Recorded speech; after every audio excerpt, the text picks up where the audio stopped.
Well, we've been working in Melbourne since 1996, and since then, well, that's now 13 years, we've looked at the products of 7 sites, some very large ones, in Cassidy Place in the centre of Melbourne, some smaller ones, and we've been able to put together a very detailed picture of life in Melbourne from about 1850 to the end of the 19th century.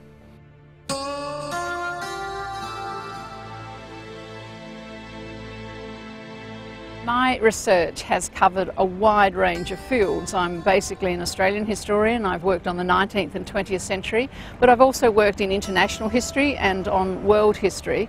So in the 20 or so years in which I've been researching, I've covered sort of a huge terrain.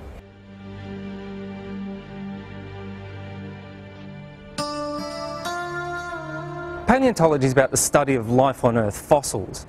My research in particular is looking at how environment has shaped everything from dinosaurs right through to kangaroos we see running around on the land today.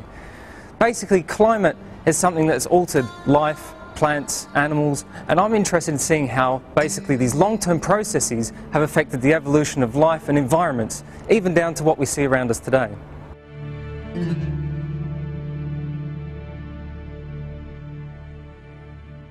It's now widely acknowledged that the way we approach urban archaeology in Melbourne and in Sydney is at the cutting edge of things globally.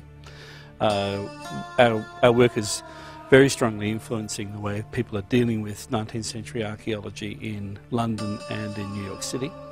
2 places that I can mention, but other places as well. And the second thing is probably just as important, the impact it's had on the cultural life of Melbourne as well. I think it's really important for people to understand where we've come from and to understand the struggles and political mobilisations that enable people to enjoy the freedoms that we enjoy today. Paleontology is actually much more relevant to our modern day world than most people realise.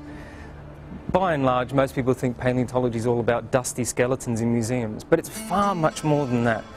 Paleontology is the only way we can understand the long-term evolutionary processes that have shaped life that we see around us today. Well, the first thing we've found, I think, is that a lot of expectations people had about how people lived and what sorts of things that they did, what they ate, what kinds of people they were, have pretty much changed, I think, from an expectation that when you're poor you're kind of really destitute to ones where we know that the people actually, even in the poorest parts of Melbourne, lived a reasonable life, certainly at a higher standard of living than if they were living in London during the same period. If we're to think about world historic turning points, well, the only one in which Australia participated was that we were the first country in the world to give women full political rights. Using fossils to see how life has adapted and survived these changes is a critical point in understanding the biodiversity today and understanding the relevance of fossils for our modern day world. So many people just take for granted that we live in a country like Australia in which we have basic freedom and political rights and equality, but in fact we only have those things because people in the past struggled to win those reforms, and this was a crucial reform. People need to be connected to where they've come from. I mean, all those programs about, who do you think you are and all that sort of stuff answer a very specific need in people to explain not just where they are now, but where they've come from and where they're going, I think. And it's that which is an incredibly powerful connection between people and their pasts.